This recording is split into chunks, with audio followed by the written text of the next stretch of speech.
Alright guys, welcome back to Formula 1 news. One of Lando Norris or Oscar Piastri will be world champion this year. Red Bull's chief advisor gives his prediction as to who that is going to be, but says emphatically that whatever you think about the McLaren drivers, they are no match for Max Verstappen. If he was in a similar car, it would be no competition, despite the positive traits that Piastri and Norris both have as championship challengers this year. Who's going to win at the end of the season? Would Max have won if the Red Bull was any better? Very much enjoyed your thoughts in the comments. Hit the like button if you enjoy. Subscribe if you're new as always. I greatly appreciate it. Let's get right into this because we've got some driver stuff to talk about. Starting with Jack Crawford, he was talking about Aston Martin, the preparation for 2026. We know that they are, of course, going to go with Alonso and Stroll. That seems expected right now. Stroll's had some good performances lately as well. Not the fact that, he's not going to go anyway. Let's be real. It's not like Stroll was under pressure. But if you are an Aston Martin reserve driver, you're in an interesting spot, aren't you? Trying to get a drive at some point, and when Alonso does retire and move on, Aston will give it everything to try and get Max Verstappen. There were big rumours recently that they had conversations with Max,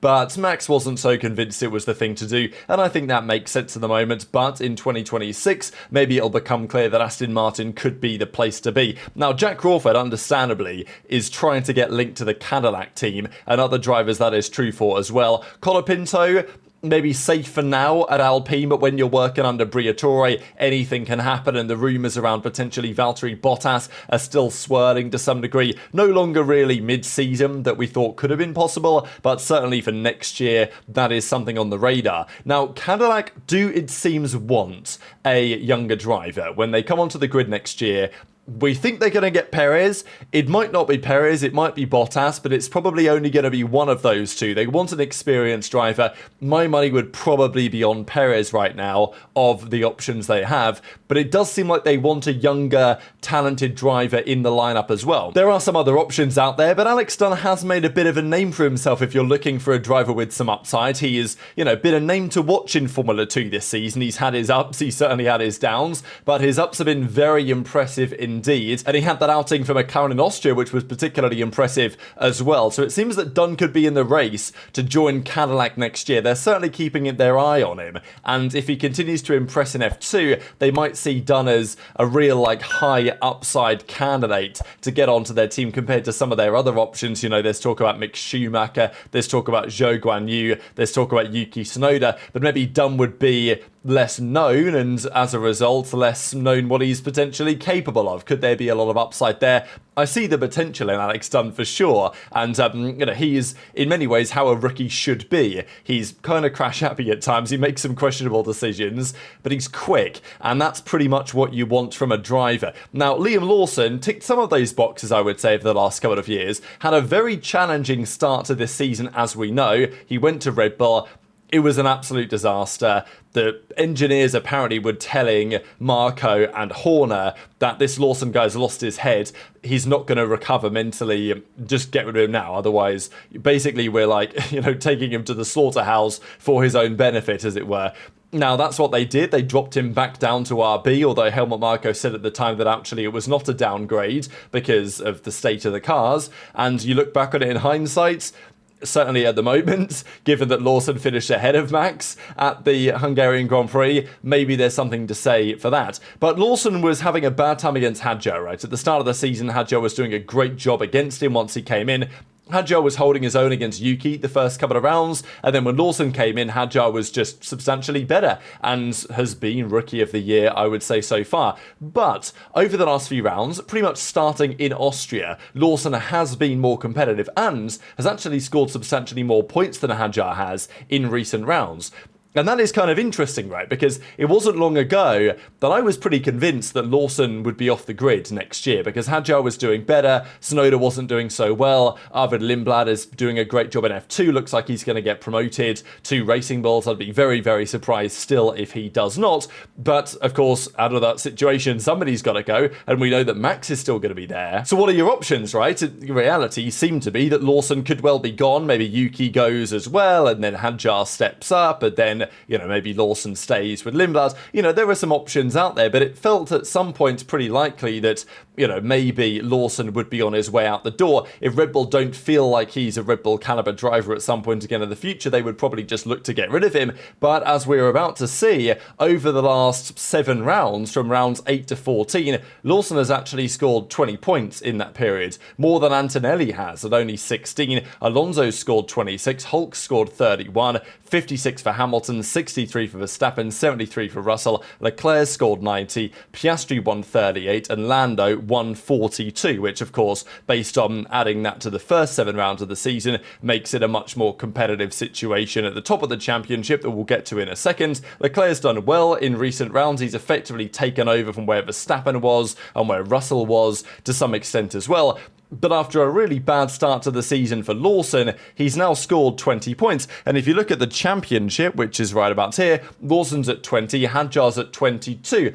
Hadjar's done a great job, but Lawson's right there right now in terms of championship points, and recently it's been pretty nip and tuck, I would say, between the pair of them. So Hadjar, look, he's a rookie. Lawson, because he came in before, doesn't feel like a rookie quite to the same extent, but he's also pretty new to the sport as well and was relatively highly rated in some of the more junior categories. So Hadjar, Lawson, on paper, they're pretty close. The car's pretty good.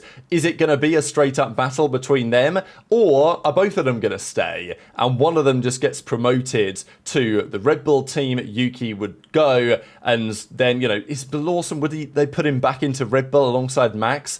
I don't know if they'd want to do that yet. So I still think it's all to play for, really. I don't think Hadjar will be going anywhere. I think Lawson has done a good job in the last few rounds, proving that he is still going to fight for his spot. And Adam Permain says that actually it was due to the front suspension change they made at Austria that's really turned around the fortunes of Lawson this season. Now, speaking of suspension, this is just a quick mock-up of what the Mercedes next year could look like with the new front wing design and the new rear wing and all this, and the barge boards kind of making a return. So this is a potential concept livery and just design, really, for what next year's cars are actually going to look like. It looks like a Formula 1 car. I don't mind it, to be honest, one bit. This is the current car, as we know, which won back in Canada with their new rear suspension, but it turned out that it didn't really go to plan. Now, Andrew Chauvelin said a few words on this and says that actually this could be a benefit. Now, I will say Mercedes have said this now for the whole ground effect era. Oh yeah, we cocked that up, but we're going to learn from it, and next year's going to be better as a result. Now, Chauvelin does say this, I think it was Chauvelin anyway, yeah. A lot of the work that's going now is to understand exactly what's caused that problem. It's not something dead obvious, otherwise it wouldn't have happened in the first place. But there will be a lot of learning there. Some of it will benefit us this year, but importantly, it'll benefit us for the future. The 2026 cars are very, very different, but there will be a lot of elements, particularly around the learning on suspension, where we should be able to take lessons from this year into next year. So Mercedes are hopeful that by messing up their rear suspension, they're going to be able to take some sort of learnings away. McLaren have been pretty aggressive in some of their suspension design this year. And is it going to be as relevant next year is a big question. The ground effect is effectively going away. Venturi tunnels certainly are disappearing. Rake might be back on some of the cars. So the importance of anti-dive, anti-lift in the suspension to keep the platform particularly stable, that surely becomes far less relevant for next season than it was this time. That's what Mercedes tried, was to add some more anti-lift into the rear suspension, but it backfired spectacularly, and they're currently not really sure why. And they've got to, hopefully they can figure this out for their sake quickly, because if they are going to take learnings from this into next year, well, that next year's car is very much built at this point, right? Like, teams are making serious progress on designs for next year, so they will obviously have to get on top of that relatively quickly. And this was some of the discussion on exactly what they changed and why the compromise for them didn't really work out. Remarkably enough, on current evidence, the W13 is still likely to be the best Mercedes car of this era. era, which is remarkable in, like, I don't know if many Mercedes fans would like to go back to that year, just because the car was a nightmare, right? It was bouncing all over the shop. You know, Hamilton nearly got bounced into the wall at Baku, very memorably indeed that season. There were plenty of other examples of the sort. The car this season, though, has 7 podiums, 9 podiums add last year, 8 podiums back with the W14, but actually has the fewest points scored per Grand Prix of any of the Mercedes Grand Effect cars so far. Part of that is the, you know, the wrong direction they took, but also the fact that they have Antonelli in the car now, right? With these 3 years, it was Lewis and George, pretty compelling lineup, and I think that Antonelli and Russell will be a very compelling lineup in years to come if it stays together. But of course, you've got to consider the driver factor, the fact that they've got a rookie in what's become kind of a tricky car to drive. So, you know, is the W16 really worse in the last 2 years' cars? I wouldn't say so, but technically the W13 still somehow stands the test of time, as does, of course, the current McLaren. But this is one of the big questions. It's becoming clear over the last couple of weekends that McLaren are going to win the constructors. I mean, that was clear a long time ago, but they're certainly going to win the drivers. Max is now out of the hunt. The car isn't good enough. Max finished 9th in Hungary. He's like 100 points behind in the championship. There is no way that anybody else wins other than one of these two gentlemen on the screen. McLaren are very happy to facilitate that. They're okay with giving their drivers the freedom to choose different strategies, for Lando to go long on the one stop and for his team to push for that, for Piastri's team to go for the 2 stop because they were trying to beat Leclerc and then actually realised that they were trying to beat Norris, and Lando eventually wins the race despite at one point being P5 on the road. And as a result, over the last 4 rounds, Lando's won 3 of those 4 Grand Prix, and he definitely has the momentum on his side. So who's going to win the championship? Lando talks about that at the start of the season, he was, let's say, pushing 101% on some qualifying laps, let's say in Jeddah, for example, and that caught him out. He says that, you know, Piastri's approach of being a little bit more conservative on the qualifying laps and pushing 99%, maybe even 95%, that's going to get him better results than pushing too far, and yeah, maybe getting more pole positions or sticking in more amazing laps, like for example in Monaco, but not executing as consistently as Piastri has been able to this season. But as we saw a second ago,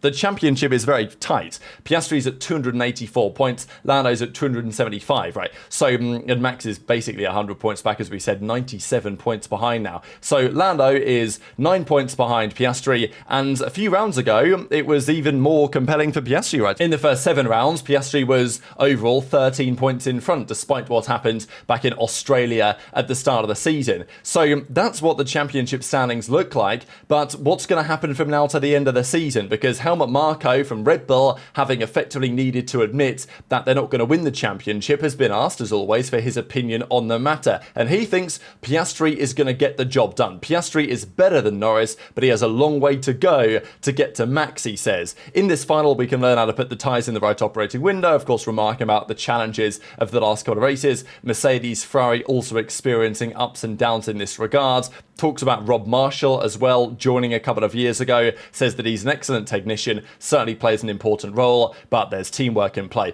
This is his comment on the drivers. Piastri has guts, is more constant, maybe consistent, translated presumably from, usually does these interviews in German, and always brings out the best in himself. Norris will be even faster on the dry lap, but overall I can see Piastri in front. So pretty interesting assessment, and I think in general I'd be inclined to agree. I think even in the last couple of Grand Prix, it's felt like Piastri's had a little bit of an edge. It's just that Norris has done very well to kind of execute on that, right? Like, obviously the one stop, Norris did a really good job managing the tyres to get to the end and actually making that work. But again, he did kind of bottle the start, right? So, and he qualified behind Piastri as well. Spa was another great example of Norris ended up ahead of Piastri down into turn 1, but then Piastri came out the other side ahead and just led the race from there very comfortably indeed. And Austria, which is a great track for Lando, historically, he won and he did well to win, but it wasn't like an absolutely crushing, dominant victory like, you know, maybe Piastri had to some extent in Spa. So, yeah, I think on average, Piastri has been stronger in the race, I would say, and probably executed more efficiently. But Lando has done very well in recent rounds. I still believe that over one single lap, if they were, both pushing 100%, I still think I would lean Norris. But the gap with this car, with this machine, with the experience Piastri's gained over the last couple of years, and with maybe this car not being Norris's favourite in terms of its design and its characteristics compared to some previous McLarens, maybe Norris would be half a tenth quicker, but it's very, very marginal between the pair of them. And I think Piastri's just been a bit better in general in the races. But Norris has executed quite well recently. As I say, winning 3 of the last 4. Look, if it wasn't for what happened back in Australia, then the championship would be rather different. But you can also maybe say the same thing about what happened in Canada, right? Norris's major mistake there. And also Piastri has made a couple of errors here and there. He's not been perfect. Obviously, Australia springs to mind. But a couple of other things that he's done. His Canadian Grand Prix weekend wasn't great. Arguably, he will maybe feel, or some would feel like he should have done better in Hungary, really. Like, yeah, Lando did well, but Lando's tyres were like 40 laps old. Piastri had like 25 laps to catch up 15 seconds or so. Maybe it should have been doable, but even then, the overtakes and some of the moves that he's gone for, a little bit questionable. What happened in Austria and then again in Hungary, right? So I wouldn't say Piastri's been perfect by any means. There have been occasions where he probably, and both of the McLarens, probably should have qualified ahead of Max, but they didn't. In Japan is a great example of that. And of course, what happened in Imola, as we know, when Piastri, allowed Max to take him into the first corner in a way that he probably shouldn't have done. Some moments like that where Piastri's not been perfect. Marko reckons that Piastri's going to win. He thinks he's stronger overall, and of course he currently does have a slender championship lead, but he says, look, Verstappen is Verstappen. He has a long way to go to get to him, but he has the potential to become a great driver, says Marko on Oscar. So I think this is the thing for Lando. This is why, although he doesn't want to really feel the pressure, I don't imagine, the pressure is on, because if you can't beat Oscar now, then will you do so, right? Like, if Oscar's ever beatable, surely it's in his 3rd year. If Oscar gets to his 4th year, his 5th year, he's only going to get probably more consistent, more experience in the sport, more ruthless maybe in some regards, especially if he wins the championship this year. But it is very clearly Red Bull's perspective that if Max's car was good enough, if the Red Bull was good enough, or if he was driving a McLaren, then neither of those two drivers would be able to get close to him. So very much intrigued to your thoughts on that in the comments below. Just one final thing I wanted to close out with, actually. Well, I'll just quickly share this. Michael Schumacher and Charles Leclerc, the only 2 Ferrari drivers who have had a pole position in 5 consecutive years with the team. But speaking of Michael Schumacher, you guys might remember that famous moment where he came into the pits at Silverstone with a 10-second penalty when he went to serve it through the pit lane, but by crossing the start-finish line as he entered the pits, he therefore, ended up holding on. Now, this is just controversial. I thought I'd share it. It's obviously not strictly F1 related, but, it is kind of F1 related. And just wondered what you guys really thought about this. So this is F1 Esports. If you guys aren't familiar with it, this is on the new F1 game. And this is Jarno Opmeer, who is the most, decorated driver, really. And Freddie Rasmussen's his teammate at Red Bull. Otis Lawrence is another really quick young driver. Now, at the end of this race in Silverstone here, this is the final lap of the Grand Prix. He's in 3rd. And he dives into the pit lane at Silverstone, slams on the brakes, and as you can tell by the map in the bottom left-hand side, and eventually by the scoreboard in the top-hand side, by the time the drivers get past and he crosses the start-finish line,